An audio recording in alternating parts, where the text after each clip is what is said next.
जय हिंद दोस्तों। आर के इंडियन में आप सबका स्वागत है। दोस्तों, इतिहास का एक इम्पोर्टेंट टॉपिक लेकर आया हूँ। ये इतिहास का 1857 की क्रांति। 1857 की क्रांति के बारे में हम लोग विधिवत जानकारी लेंगे कि 1857 की क्रांति स्टार्ट होकर के अंततः 1947 में हमारा भारत आज़ाद हो गया। इस बीच के संघर्ष में क्या क्या हुआ, चले इसके बारे में एक लाइन के साथ समझते हैं कि हो गया आगाज रण का, युग बदलने की तैयारी, जीत उसी की होगी जिसका संघर्ष है जारी, जिसका संघर्ष है जारी। हमारे भारत के सैनिकों ने ये संघर्ष करते करते और हमारे भारत को 1947 में आज़ाद दिला ही दिया। ये कैसे हमारे सैनिक इसमें बीच में संघर्ष किए और मंगल पांडे का 1857 की क्रांति में क्या भूमिका रही, चलिए इसके बारे में देखेंगे कि बागी बलिया को क्यों कहा जाता है बागी बलिया। क्यों कहा जाता है बागी बलिया? कि वीरों की धरती, जवानों का देश, बागी बलिया उत्तर प्रदेश क्यों कहा जाता है। एक आप गाना सुने होंगे, नया नया गाना चल रहा है कि सब जिला जिला जिला है, हमार जिला बलिया बागी है। क्यों बागी कहा जाता है? क्योंकि बागी बलिया से बहुत से क्रांतिकारी जन्म लिए और हमारे देश को आज़ादी दिलाने में इनकी बहुत भूमिका रही। जैसे कि मंगल पांडे, बलिया के जन्म में मंगल पांडे और राजकुमार बाघ, जो हमारे देश के स्वतंत्रता दिलाने में, अंग्रेजों के बीच खौफ बनाने में ये इनका बहुत बड़ा भूमिका रहा। जो इनको धोखेबाज से जेल में बंद कर दिया गया और उनको धोखे से गोली मार दिया गया। हमारे राजकुमार बाघ जी, जो हमारे बलिया के रहने वाले राजकुमार बाघ जी, इसलिए हमारे बागी बलिया को वीरों की धरती कहा जाता है। इसलिए हमारे बागी बलिया को वीरों की धरती कहा जाता है क्योंकि यहाँ के लोग बगावत होते हैं, यहाँ के लोग बगावत होते हैं। चलिए देखेंगे 1857 की क्रांति के बारे में। 1857 की क्रांति को विद्रोह क्रांति के नाम से भी जानते हैं और प्रथम स्वतंत्रता क्रांति के नाम से भी जानते हैं।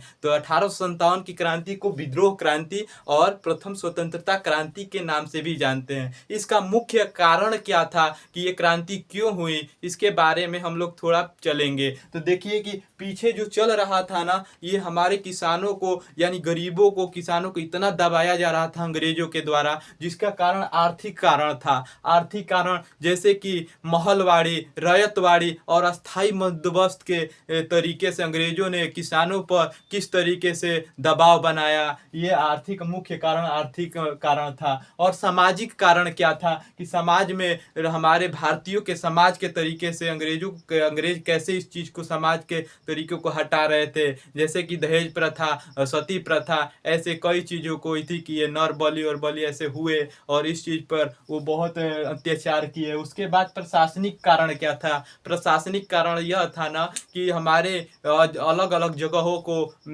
अंग्रेजों ने हड़प लेते थे। एक लॉर्ड डलहौजी एक वहाँ 1853 1848 से 54 तक एक भारतीय गवर्नर जनरल रहा लॉर्ड डलहौजी। उन्होंने 1853 में एक नीति लाई थी जिसका नाम था हड़प नीति।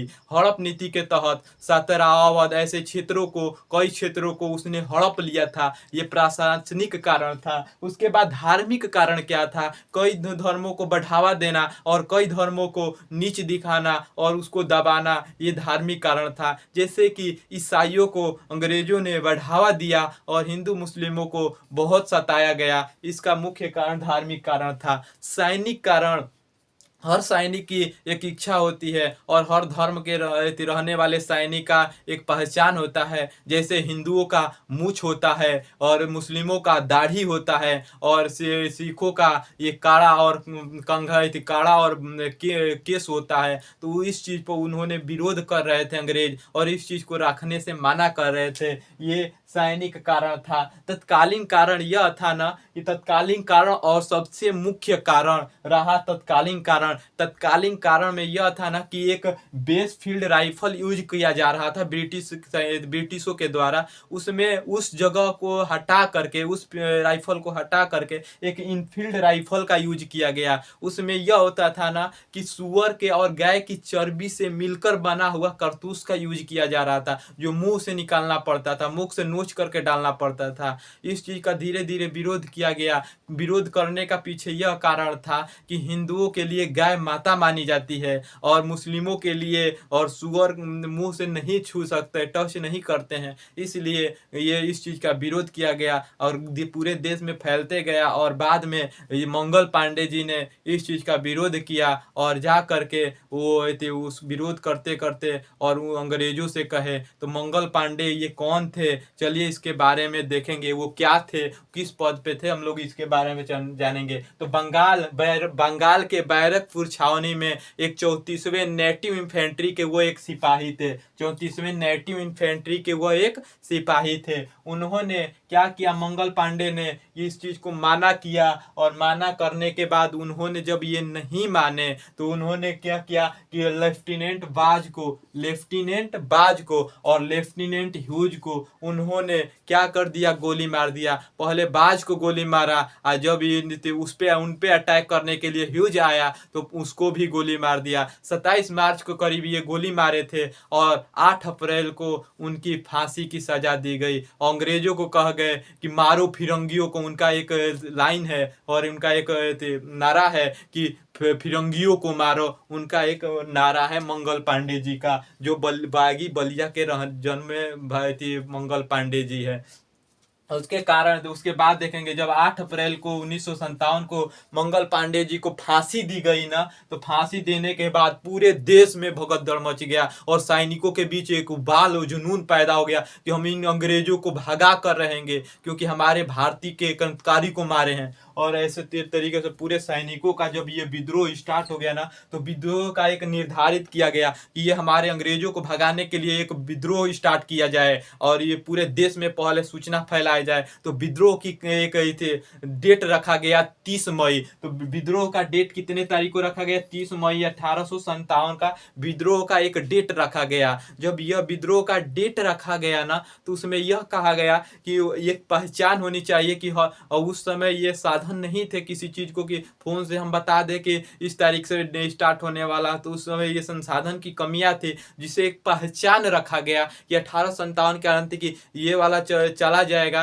जैसे इसमें रखा गया कि 3 कमल और 1 रोटी पहचान रखा गया। तो पहचान क्या था, रोटी और कमल पहचान था। तो 3 कमल और 1 रोटी रखा गया। ये 30 में यानी 3 कमल 1 रोटी का मतलब होता है 30 मई को स्टार्ट होने वाला है। पूरे देश में फैला दो इस सूचना को। तो क्या हुआ कि 1 कमल गिर गया, फिर दूसरा कमल भी गिर गया और मेरठ में आते आते 1 कमल ही बचा। तो 1 कमल और 1 रोटी का मतलब वो जब सैनिक इस चीज को देखे तो उन्होंने यह समझा कि 10 मई को ही स्टार्ट करना है विद्रोह। तो मेरठ से जो 20वें नेटिव इन्फेंट्री के जवानों ने 10 मई को ही विद्रोह स्टार्ट कर दिया और विद्रोह स्टार्ट पूरे देश में फैलते गया और जा करके 11 मई को दिल्ली पर कब्जा कर लिया। और दिल्ली के कब्जा करने के बाद वहां का एक मुगल शासक रह रहे थे बहादुर शाह जफर, वहां का नेता को घोषित कर दिया गया। तो इतने सैनिकों ने बहादुर शाह जफर को क्या किया कि वहां का एक नेता घोषित कर दिया और ये विद्रोह स्टार्ट हो गया। धीरे धीरे अलग अलग जगह से नेतृत्व कर रहे थे अलग अलग क्रांतिकारी। चलिए देखेंगे उसके बारे में कि कहाँ कहाँ से उन्होंने स्टार्ट किया और वहाँ नेतृत्व जो कर रहे थे उसको दबाने का कौन सा अंग्रेज कार्य किए, इसके बारे में देखेंगे। तो भारतीय और अंग्रेज जो नेतृत्व कर रहे थे, जो अंग्रेज दबाने का कार्य कर रहे थे। तो दिल्ली से जफर जी, यानी अब आप तुरंत ही बताए कि बहादुर शाह जफर दिल्ली से नेतृत्व कर रहे थे, जिसको दबाने का कार्य हडसन कर रहा था, उस विद्रोह का दबाने के कार्य हडसन कर रहा था। ये बार बार एग्जाम में पूछा जाता है, कई बार एग्जाम में पूछा गया है कि दिल्ली से कौन कर रहा था और जगह से कौन कौन कर रहा था। चलिए देखते हैं। तो लखनऊ से बहुत बार क्वेश्चन पूछा गया है, बड़े बड़े एग्जामों में पूछा जाता है कि लखनऊ से कौन नेतृत्व कर रहे थे या कर रही थी। तो बेगम हजरत महल ये लखनऊ से नेतृत्व कर रही थी। उसको दबाने का कार्य, उस विद्रोह को दबाने का कार्य कैंपवेल कर रहा था। और कानपुर से नाना साहब और तत्या टोपे इस विद्रोह का नेतृत्व कर रहे थे और उसको दबाने का कार्य कैंपवेल कर रहा था। झांसी से हमारे उत्तर प्रदेश से रहने वाले झांसी की रानी उत्तर प्रदेश के बनारस में झांसी की रानी जन्मी झांसी की रानी ये वहाँ पे ये ग्वालियर में ये गंगाधर राव के साथ इनका विवाह हुआ था। और उस समय ग्वालियर की राजधानी झांसी रहा करती थी, इसलिए मनुबाई झांसी की रानी से फेमस हुई। ये झांसी की रानी जब ये मैदान में लड़ी तो ये कई अंग्रेजों को मारते मारते इनकी ये शहीद हो गई। तो झांसी की रानी कहाँ से नेतृत्व कर रही थी? तो ये झांसी से नेतृत्व कर रही थी, इनका नाम था मनुबाई। उसके बाद इलाहाबाद से कौन नेतृत्व कर रहा था? लियाकत अली। इलाहाबाद से कौन कर रहा था?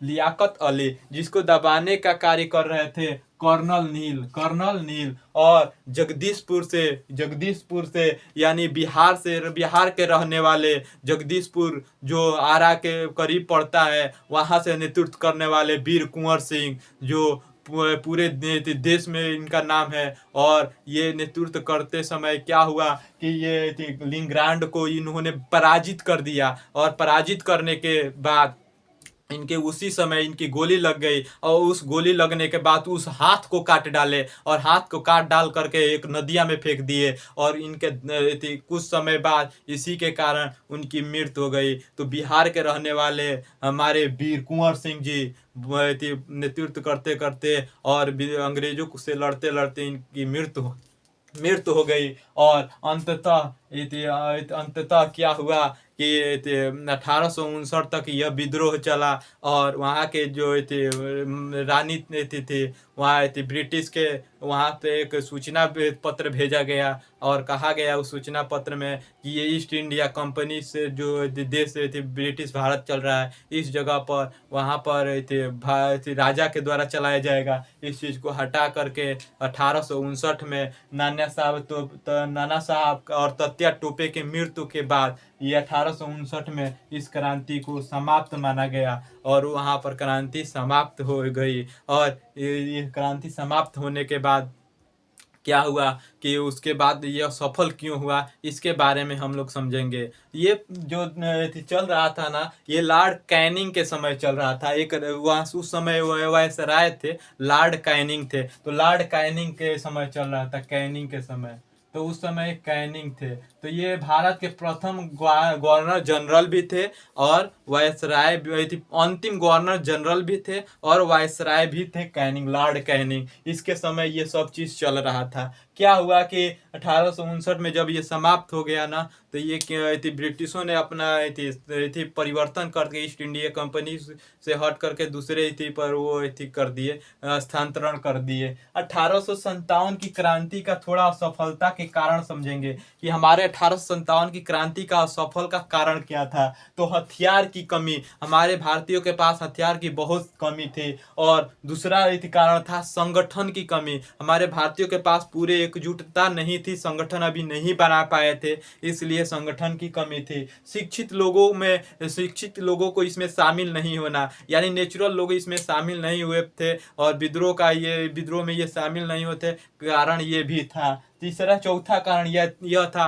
कि कुछ राजपूत, सभी नहीं, कुछ राजपूत और सिंधिया परिवार जो मध्य प्रदेश में फिलहाल रहे थे, वहाँ के लोग रहते थे, वहाँ सिंधिया परिवार ने अंग्रेजों का साथ दिया, जिसका कारण यह भी था। कुछ भारतीयों ने भी साथ दिया, इसका मुख्य कारण यह था ना, देश प्रेम नहीं बल्कि ये स्वार्थ की भावना थी इन लोगों के पास, कुछ लोगों के पास। तो जैसे कि हम लोग देखेंगे कि लखनऊ से बेगम हजरत महल जो लड़ रही थी, ये अवध का क्षेत्र उनसे छीन लिया गया था, और अवध के क्षेत्र छीनने के बाद वो क्या किए थे, उसका विरोध करने के लिए लखनऊ से बेगम हजरत महल ने लड़ रही थी। वहीं कानपुर से तात्या टोपे, जो उनका क्या हुआ था कि पेंशन छीन लिया गया था, जिसके कारण ये कानपुर से ये तात्या टोपे लड़ रहे थे। वहीं झांसी से मनुबाई, जो 1856 में एक अंग्रेजों ने नीति लाई थी, जिसमें कहा गया था कि गोद लिया हुआ पुत्र यानी दत्तक पुत्र को राजा नहीं बनाया जा सकता, जिसका विरोध करने के लिए झांसी की रानी भी मैदान में उतर पड़ी। तो झांसी की रानी भी ये मैदान में उतर पड़ी। उसके बाद अगर थी जगदीशपुर से वीर कुंवर सिंह, जो हमारे बिहार से लड़े थे, नेतृत्व कर रहे थे, वो जमींदारी उनसे छीन ली गई थी और जमींदारी छीनने के बाद इन्होंने उसका विरोध करने के लिए वीर कुंवर सिंह ये थे लड़ाई लड़ रहे थे। इस तरीके से कुछ स्वार्थ की भी भावना थी, जिसके कारण हमारा 1857 की क्रांति असफल रहा। थोड़ा देखेंगे एग्जाम बेस कैसे पूछा जा सकता है, एग्जाम में क्या क्या पूछा जा सकता है, थोड़ा इसके बारे में देखेंगे। तो ये थी मुख्य का थी पूछेगा कि मंगल पांडे किस इन्फेंट्री के सिपाही थे, तो 34वें नेटिव इन्फेंट्री के सिपाही थे। और दूसरा पूछ सकता है कि 1857 की क्रांति कितने तारीख को स्टार्ट हुई, तो 10 मई को स्टार्ट हुई। 10 मई 1857 की तारीख को स्टार्ट हुई और इसका निर्धारित समय था 30 मई 1857 को, 30 मई 1857 को। और सबसे इंपॉर्टेंट चीज इसमें यह पूछता है ना कि कहाँ से कौन नेतृत्व कर रहा था। सबसे ज्यादा यही एग्जाम में पूछा गया है कि दिल्ली से कौन कर रहा था, तो दिल्ली से जफर जी कर रहे थे, और वहीं लखनऊ से बेगम हजरत महल कर रही थी, कानपुर से नाना साहब कर रहे थे, और झांसी से झांसी की रानी कर रही थी, और इलाहाबाद से लियाकत अली कर रहे थे, और जगदीशपुर से वीर कुंवर सिंह कर रहे थे। और 1859 में ऐसे अंततः ये स्टार्ट हो गया। और मुख्य कारण यह था कि आप मंगल पांडे ने इस चीज का विरोध किया, और विरोध करते करते उनके लेफ्टिनेंट बाज और ह्यूज को क्या कर दिया, गोली मार दिया। और गोली मारने के कारण वो फिर फांसी पर चढ़े, जिससे सैनिकों के बीच विद्रोह और क्रांति का भावना उत्पन्न हो गया। और अंग्रेजों को हमारे क्रांतिकारियों ने जो शब्द कह गए, और उस शब्द के साथ धीरे धीरे हमारे भारत के सैनिकों ने संघर्ष किया, और संघर्ष करने के बाद अंततः हमारे भारत को 15 अगस्त 1947 में आज़ाद करके ही माना। और आज़ाद करने के बाद हमारे देश 15 अगस्त 1947 को स्वतंत्र हो गया। 1857 की क्रांति से स्टार्ट हमारा 1947 में भारत आज़ाद हुआ। आप इस बीच के संघर्ष को आप देख लिए होंगे, और ऐसे एग्जाम में पूछने वाले क्वेश्चन को आप जान गए होंगे। अगर आपको मंगल पांडे के बारे में अगर कुछ जानते हैं और ये आसपास के रहते हैं मंगल पांडे के बारे में, तो मंगल पांडे के बारे में आप जरूर कुछ कमेंट में लिखिए। जय हिंद, जय भारत।